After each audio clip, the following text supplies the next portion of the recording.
Okay, so tempos. What are tempos and why do we use them in training? Now, tempos is when we specify how many seconds we want you to perform either portion of a rep or the entire rep.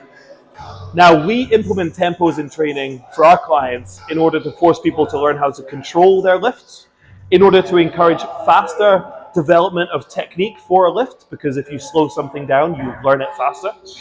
It's also to spend a little bit more time under tension. So two of the main drivers of hypertrophy, one being muscle damage and the other one being metabolic stress, both of those really benefit, or at least we can perpetuate the effects of these two much more if we spend a little bit more time under tension under certain phases of your reps. Now, you don't need to remember that. In fact, there's 3 total drivers of hypertrophy, but spending a little bit of time under tension is essentially good for growing a muscle. Okay, so there's loads and loads of reasons why we implement tempos in training. Forces control, you learn technique faster, you build muscle faster, and then also you get the added bonus of every single rep looks the same. So for standardization of your technique, it's very beneficial as well. So what you might see on your program is us specifying that you're to perform an RDL with a 3-second eccentric. Now, an eccentric portion of a muscle contraction is the stretch.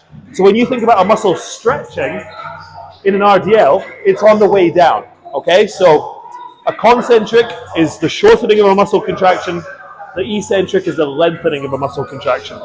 So if I'm going to perform an RDL, and let's say this is your program, and we have specified a 3-second eccentric for an RDL, every rep you should be counting in your head 3 seconds for the stretch on the way down, okay? You're going to get into position, brace as we've taught you.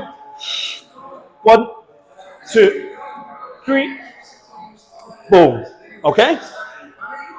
So that's how it should look. Now we might specify a certain tempo for only certain parts of the lift or the entire lift in general. So look out for it in your program. It'll always be added in the notes. And even if it's not, and you find that you're rushing through reps and not taking your time, and you're going wrong somewhere with your technique but you can't figure out why, then a really easy thing for you to do, even without encouragement, is just slow things down a little bit. Add a tempo intuitively. We'll usually specify them for you, but generally it's good advice in training as a whole.